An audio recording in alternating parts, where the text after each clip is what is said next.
Hi there.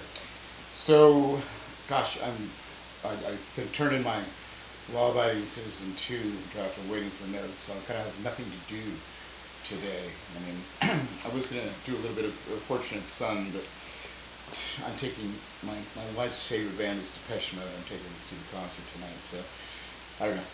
Still one of the other things to do is a little bit hard to get off the blocks. I'm very much looking forward to getting back to that, though. I can't wait. But today I want to talk a little bit about endings. Endings is something that comes up fairly often, and frankly it shouldn't, but it does.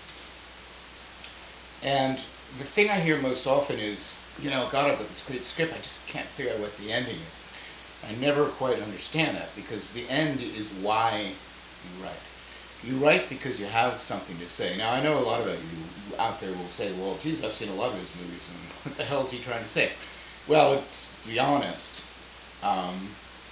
if you look at Equilibrium, you'll know precisely what I have to say, but oftentimes in the process, when you're not the director, etc., things get lost in translation. Edwin Salt, for instance, was originally about lying in relationships, and I use a spy story to talk about lying in relationships, and the fact that just because somebody lies to you doesn't necessarily mean they didn't love you. And that was the whole point of that. And that's what got that movie made, but of course then a lot of commercial factors came in and okay, we're going to put nuclear bombs in and blah, blah, blah. I don't even know. It lost me after a certain point. But the point I'm trying to make is the reason you sit down and write is because you have something to say. And this is something that also feeds back into structure, which I'll talk about more later. I'm constantly talking about structure. But what structure really is this. Well, let me back up a second. If you have something to say, when you've said it, you stop speaking, right? I mean, you don't continue talking after you've made your point for another 15 minutes or 45 minutes. You don't. Where does your point come? At the end of the sentence. This is the beginning of truly understanding structure. When you have something that really moves you, that makes you angry, or you love it, or whatever it is, something that moves you so much, like, I have to write about it. I have to write about this moment, this thing that moves me so much. Well, you don't want to start out by, you want to save some of your powder, right? You don't want to just do it all in the first act, because then what's the point of a second or third act? This is the whole point of structure, is to figure out what you want to say and then create a story that lines up and tells the audience and delivers the bomb of what you want to say, ideally in the final scene. That is really one of the simplest ways I can describe what structure is and does. It's a kind of foreplay to the point. And so, Mark Twain has this sort of famous thing where he talks about the German language. I think he did a lot of traveling in Germany, he wrote about an innocence abroad, etc., etc. But, he pointed out the Germans put the verb at the end of the sentence. And he said, one time I had to read an entire book to the verb at the end to find out what it was about.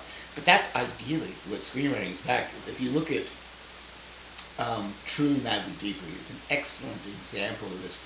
It is not until literally the final scene that you actually understand what the movie is about. Although you enjoyed it all the way through and you thought you were just having an enjoyable day at the park, an amusement ride, it was fun.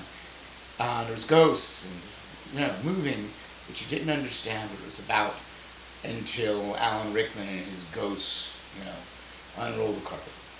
And this is, to me, the perfect example of great screenwriting, structurally speaking. The end is why you write, and you build everything about the end. Now, earlier, if you've heard me talk, I will talk about the first act. I'll talk about that more, endlessly. First acts are everything. First acts are not the movie, though. First acts are you perfectly setting up the movie such that the ending is coming. And endings are something else. Endings are also about destiny. Obviously, we've all heard this saying about it's going to land on the cutting room floor or it's not going to make it. The only things that end on the cutting room floor are the things that don't support the end. And in Western civilization, we are a civilization that believes in destiny. Everything that survives in a film ultimately supports or adds to our understanding of the end and our appreciation of it and the emotional movement that we feel when we arrive at the end. All of Western literature and all movies, almost, are built on the concept of destiny, that if you do certain things will happen, and it is inevitable. The endings of movies aren't random. I mean, you know, you can't just change one ending for another ending, and another ending, and another ending, and another ending. You can't do it. They're always looking, what's the perfect ending where the audience goes, yes, that's what I was expecting, that's what I wanted all this time. And it's all about creating this sort of structure of destiny. We're sort of recreating this very human, very Western understanding of destiny, and we've become experts at it. In any event, I could probably go on much longer, and I probably might do, again, a much longer sort of segment on the end and how important it is. I mean, the end is everything.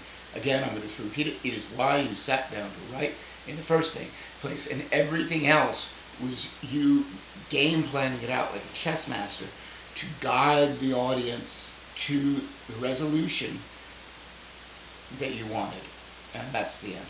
So that's what I have to say today. Right on.